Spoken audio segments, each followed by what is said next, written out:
అందరికీ నమస్కారం. కొత్త కథలోకి స్వాగతం. ఈ కథ పేరు గుండె సవ్వడి. రచన అలపర్తి రామకృష్ణ గారు. 2005లో ప్రచురింపబడింది. చూడగానే లైక్ చేయండి ఫ్రెండ్స్. నాకింకా 2 ఏళ్ల సర్వీస్ ఉంది. సచివాలయంలో జాయింట్ సెక్రటరీ కాగలిగాను అంటే అదంతా నా కృషి, పట్టుదలే. మంచి ఫోకల్ డిపార్ట్మెంట్లో పనిచేస్తున్నానని చాలామందికి అసూయ. పట్టు పరిశ్రమలో ఆరితేరానని, మా సెక్రటరీ మేడంను బుట్టలో వేసుకున్నానని ఆడిపోసుకుంటారు. కానీ నా పనితనాన్ని మెచ్చుకోరు. You show the man, he will show the rule అనే కాంప్లిమెంట్. వర్క్ కల్చర్ ఉన్న ఆఫీసర్నే అంటారు నా గురించి. అటెండర్ పోస్ట్లో వచ్చిన ఉత్తరం టేబుల్ మీద ఉంచాడు. ఉత్తరం మీద దస్తూరి చూడగానే ఎవరు రాసిందో తెలిసిపోయింది. ఆ ఉత్తరం చదవాలని ఆసక్తి పోయింది. 80 ఏళ్ళు వచ్చినా ముత్యాల్లాంటి అక్షరాల్లో మార్పలేదు. ఆ ముసలాయన మారడు. ఆయన రాత కూడా మారదు. ఈమెయిల్, సెల్ ఫోన్లు వచ్చాక ఉత్తరాలు రాసేదెవరు? యుఎస్ఏ నుంచి సురేష్ ఈమెయిల్ ఇచ్చే ఉంటాడు. వాడేం రాశాడో చూడాలి అని అనిపించింది. వెంటనే సిస్టంలోకి లాగిన్ అయ్యి పాస్వర్డ్ కొట్టి యాహూ హాట్మెయిల్ ఓపెన్ చేశాను. నెల్సర్ టెక్నాలజీ నుంచి జాన్సన్ అండ్ జాన్సన్ కంపెనీకి మారాడట. పే హైక్ గురించి, సౌండ్ మేనేజ్మెంట్ సిస్టమ్ అవుట్సోర్సింగ్ మూలంగా చెలరేగిన అలజడి గురించి మెయిల్ చేసి పంపాడు. అమ్మనొక్కదాన్నే అమెరికా పంపి నేను రాలేదన్న వాడి కోపం కూడా ఈ మెయిల్లో కక్కాడు. వాడికేం తెలుసు? Make a hay while the sun shines. దీపం ఉండగానే ఇల్లు చక్కబెట్టుకోవాలి. సర్వీస్లో ఉన్నప్పుడు 4 డబ్బులు వెనకేసుకోకుండా అమెరికా పరిగెత్తాలా? సార్, మేడం పిలుస్తున్నారు. డోర్ నెట్టుకొచ్చి అటెండర్ చెప్పే వరకు నా దృష్టి అంతా కంప్యూటర్ మీదే ఉంది. సిస్టమ్ క్లోజ్ చేసి ప్రిన్సిపల్ సెక్రటరీ రూమ్లోకి వెళ్ళాను. ఎలక్ట్రానిక్స్ ఫైల్ మీద చర్చ జరుగుతోంది.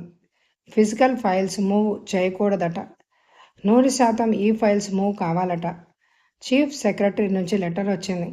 రామారావు గారు ముఖ్యమంత్రిగా ఉన్నప్పుడు 30% ఫైల్స్ తెలుగులో రాసేవాళ్ళం. ఇప్పుడు అన్ని ఫైళ్ళు కంప్యూటర్లో మూవ్ చేస్తే అధికారం, భాష అటకెక్కి కూర్చుంటుంది. అక్కడో సెక్షన్ ఆఫీసర్. జవాబుదారీతనం ఉండదండి. ఎవరి సంతకాలు ఉండవు. మినిస్టర్ గారి పాస్వర్డ్ తెలుసుకుని ఎవరన్నా వారికి అనుకూలమైన ఆర్డర్ చేస్తే అది జీఓఐ కూర్చుంటుంది. ఎక్కడ అవసరమో అక్కడ కంప్యూటర్ ఉపయోగించుకోవాలే కానీ పూర్తిగా కంప్యూటర్లోనే ఫైల్స్ మూవ్ చేయాలంటే కుదరదండి అనేశాడు మరొక అసిస్టెంట్ సెక్రటరీ. జాయింట్ సెక్రటరీ గారు, మీ అభిప్రాయం ఏమిటి? నా వైపు చూస్తూ అడిగింది ప్రిన్సిపల్ సెక్రటరీ. మన రాష్ట్రం ఈ గవర్నర్స్లో ముందుంది. మన ప్రయత్నం మనం చెయ్యాలి. Where there is a will there is a way అన్నాను. మేడం మెచ్చుకోలుగా నా వైపు చూసింది. నాకు కావాల్సింది కూడా అదే. కంప్యూటర్లో ఫైల్స్ మూవ్ చేయడం చాలా కష్టమని తెలిసినా అలా అనక తప్పలేదు. వరల్డ్ బ్యాంక్ లోను అసిస్టెంట్స్తో రోడ్లు వేయించడంపై మరొక గంట చర్చ జరిగింది. తలవాచిపోయి మీటింగులతో మళ్ళీ మంత్రిగారి దగ్గర మీటింగ్. ఒకటే టెన్షన్. ఇవిగాక సందర్శకుల తాకిడి, వాళ్లతో లావాదేవీలు, మరింత టెన్షన్. సాయంత్రం అయింది. కొంచెం ఆట విడుపు. అప్పుడే అమెరికా నుంచి ఇందిర ఫోన్ చేసింది. మీరే నాతో పాటు రాలేదని చక్రికి కోపం వచ్చిందండి. మీరెప్పుడు ఆఫీస్ పనులు అంటారు. ఇక్కడ రాత్రిళ్ళు నిద్ర రావడం లేదండి. పొగలు నిద్ర వస్తోంది. మనకు పొగలైతే ఇక్కడ రాత్రి కదా. దీనికి ఇక్కడ జెట్లాగ్ అంటారట. మొన్న స్కై వ్యాలీ టహాక్ష సరోవరం చూసొచ్చాం. కాలిఫోర్నియా రాష్ట్రం చాలా అందంగా ఉందండి. ఎటువైపు వెళ్ళినా కొండలు, అడవులు చూడముచ్చటగా ఉంది. వచ్చే ఆదివారం లాస్ ఏంజల్స్ తీసుకెళ్తాడట. సిడ్నీ ల్యాండ్, హాలీవుడ్ చూపిస్తాడట. మీరు కూడా వచ్చినట్టయితే ఎంతో బాగుండేది. చిన్నబ్బాయి కనపడుతున్నాడా? వాడింట్లో ఉండి అక్కడే భోంచేస్తే బాగుండేది. తండ్రి కొడుకుల్లాగా ఉండరు. ఎవరి గొడవ వాళ్ళది. వాడేదో వ్యాపారంలో పెట్టుబడికి 5 లక్షలు అడిగాడు కదా. ఏం చేశారు? మీ ఆరోగ్యం బాగుందా? హోటల్ భోజనం సరిపడుతోందా? ప్రశ్నల వర్షం కురిపించింది. నేను ముక్తసరిగా సమాధానం చెప్పేసరికి ఫోన్ పెట్టేసింది ఇందిర. నాన్న రాసిన ఉత్తరం తీశాను. ప్రియమైన చిరంజీవి కృష్ణకు. మీ నాన్న దీవించి వ్రాయినది. ఇచ్చటంతా క్షేమం. నీ క్షేమ సమాచారాలు తెలుపవలెను. 2 మనవళ్ళు కులాసా అయ్యానని తలుస్తున్నాను. మన 6 ఎకరాల మాగాణిలో వరి పంటకు సరిగ్గా నీరందక దిగుబడి తగ్గిపోయింది. కుప్పలు వేసే నాటికి కుంభవృష్టి కురిసి వరి ఒద్దెలు నీటిలో తేలాయి. అప్పులు పెరిగిపోతున్నాయి. మీ అమ్మ ఒంటి మీద బంగారం హారతి కర్పూరంలాగా కరిగిపోయింది. 2 ఎకరాల మెట్టభూమి అమ్మినా అప్పులు తీరలేదు. అప్పుల సుడిగుండంలో చిక్కుకుపోయిన రైతుకు ఈదడం తప్పదు కదా. మా గొడవకేం కానీ నీ ఉద్యోగం ఎలా ఉంది? అమెరికాలో ఉన్న మనవడికి, మీ ఊళ్ళో ఉన్న చిన్న మనవడికి నా ఆశీస్సులు. 2 ఏళ్ళు అయింది నిన్ను చూసి. ఒక్కసారి వచ్చిపో. ఇంతే సంగతులు. ఇట్లు అమరయ్య. అవును, నాన్నను అమ్మను చూసి 2 ఏళ్ళైంది. ఆదివారం కారులో వెళ్ళి చూసి రావాలి. నాన్నకు నచ్చజెప్పి కొంత పొలం అమ్మించేసి చిన్న కొడుక్కి ఇవ్వాలి. వాడేదో హోటల్ పెట్టుకుంటాట. అలసటగా అనిపించింది. మరొకసారి టీ తెప్పించుకొని తాగి ఆఫీస్ నుంచి బయటపడ్డాను. పాల్గొన మాసం వచ్చింది. చెట్లు చేమలు పచ్చదనంతో తొణికిసలాడుతున్నాయి. కొమ్మలు వయ్యారంగా ఊగుతున్నాయి. మల్లెలు వెరగబూస్తున్నాయి. మామిడి పూత సౌరభం మత్తుగలుపుతూ ఉంది. కోయిలలు గొంతు సవరించుకుంటూ కుహూ అంటూ చైత్రమాసానికి స్వాగతం చెప్పడానికి సిద్ధమవుతున్నాయి. చెట్ల నిండా గుత్తులు గుత్తులుగా విరగబోసిన మామిడి పూతలోని తేనె కోసం తేనెటీగలు పోటీ పడుతూ గాలిలో గుంపులు గుంపులుగా నాట్యం చేస్తున్నాయి. చెరుకు నరకడం, మినుముల నూర్పిడి పూర్తయ్యాయి. పెద్దగా పొలం పనులు ఏమీ లేని రోజులవి. కారు ఉయ్యూరి వరకు బాగానే పోయింది. అక్కడి నుంచి పెనుమకూరు వెళ్ళడం కష్టమైంది. చెరుకు సీజన్ మూలంగా రోడ్డంతా పాడైంది.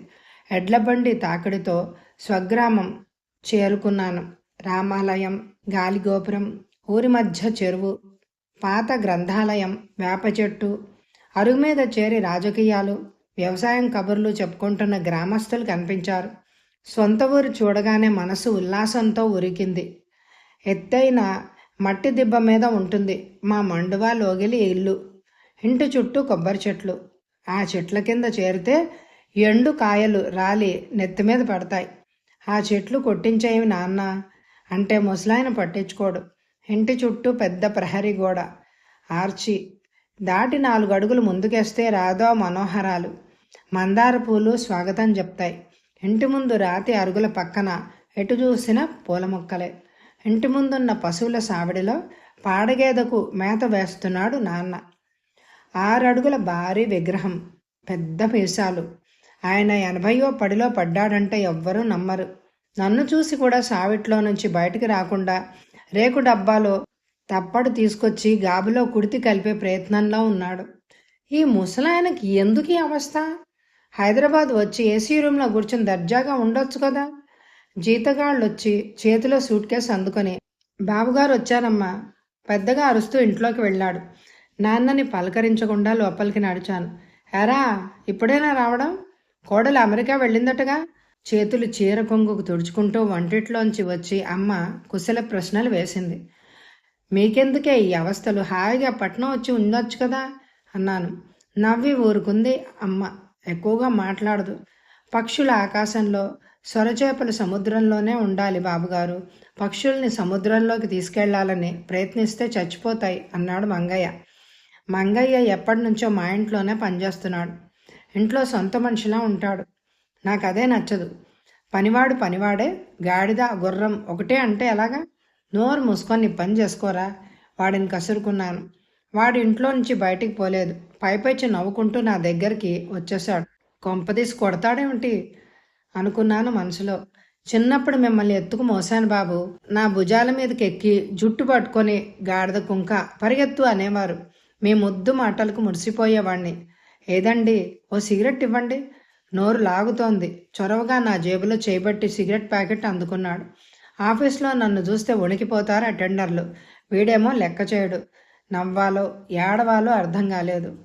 ఆవిరి కుడుము చేశాను, తిందు గాని మొహం కడుక్కో అంది అమ్మ.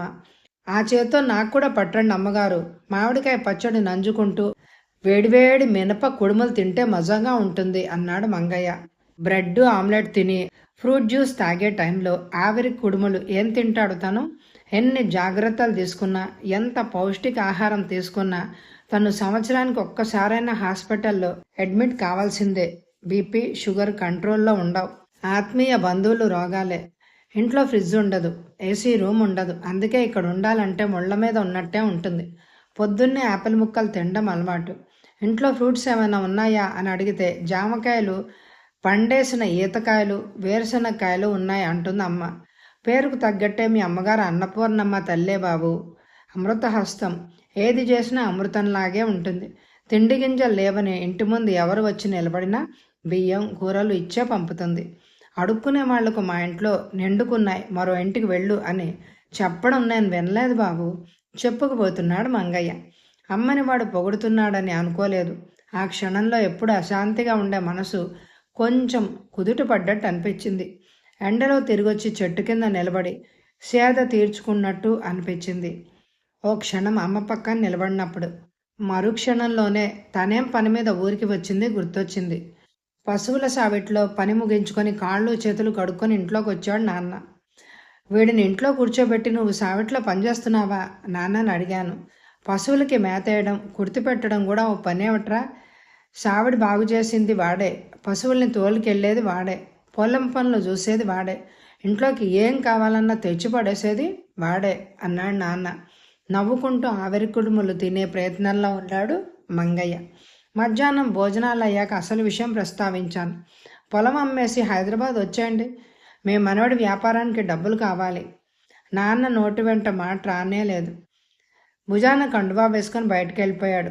సాయంత్రం వనజ వచ్చింది, బుట్టలో 2-3 గిన్నెలు పెట్టుకొని. వనజ నాకంటే 2 ఏళ్ళు చిన్నది. 3 ఎకరాలు ఇచ్చాడు నాన్న చెల్లెలకి పెళ్ళప్పుడు. ఆ 3 ఎకరాలు అమ్మేసుకున్నారు. బావ 2 ఎకరాలు కౌలుకు తీసుకొని కాలక్షేపం చేస్తున్నాడు. మా ఊరి మీదుగానే కదరా అన్నయ్య నువ్వు వచ్చింది, మా ఇంటికి రాకుండా వచ్చేసావే నిష్ఠూరంగా అంది వనజ. ఏం వెళ్తాడు వాళ్ళ ఇంటికి? తెగిపోయిన నులక మంచాలు, కోడి రెట్టలు, వాళ్ళ పూరింట్లోకి అడుగు పెట్టాలంటేనే ఒళ్ళంతా కంపరం. నీకు ఇష్టమని ఉలవచారు, పేలపిండి తీసుకొచ్చాను. ప్లేట్లు పెట్టి పేలపిండి ముందుంచింది. ప్లేట్లో కాదే, గిన్నెలో వేసి స్పూన్ తెచ్చివు. వివరం తెలీదు అంది అమ్మ. చిన్నప్పుడు ఇద్దరం పక్కపక్కన కూర్చుని పేలపిండి తినేవాళ్ళం. బుగ్గల నిండా పేలపిండి పూసుకొని పుసులూరు అనమనేది. పుసులూరు అనగానే నోట్లోని పేలపిండి గాల్లోకి ఎగిరిపోయేది. నవ్వుకునేవాళ్ళం. ఎప్పుడూ తల ఎగరేస్తున్నట్టు, గుండె దడదడా కొట్టుకుంటున్నట్టు అనిపించేది హైదరాబాదులో. ఇప్పుడు చప్పుళ్ళు వినిపించడం లేదు. గుండె సవ్వడి మెట్టల సవ్వడిలాగా మధురంగా ఉంది. ఇలా మెత్తబడిపోతే ఎలా? కొంచెం కరుగ్గానే ఉండాలి, తన పని అయ్యేంత వరకు. మరుసటి రోజు పోస్టాఫీస్ దగ్గర చలమయ్య మాస్టర్ కనిపించారు. నాన్న వయసే ఉంటుంది ఆయనకు. చిన్నప్పుడు ఆయన దగ్గర చదువుకున్నాడు తను. బాగున్నావా బాబు? నిన్న మీ నాన్న నీ గురించే చెప్పాడు. పొలం అమ్మాలన్నావంట. తరతరాల నుంచి వస్తున్న పొలం. ఆ పొలం మీద మమకారం పెంచుకున్నాడు. వేరే వాళ్ళకి అమ్మడం ఇష్టం లేదు. మీ చెల్లెలు వనజకు ఆ పొలం ఇచ్చేద్దామనుకున్నాడు ఆయన. చెల్లెలకి 3 ఎకరాలు అంతకుముందేగా ఇచ్చాడు అన్నాను నేను. మీ బావ సంగతి తెలుసుగా నీకు. ఏ అలవాటు లేదు. సిగరెట్ తాగడు, మద్యం ముట్టడు, ప్యాక్ ఆడడు.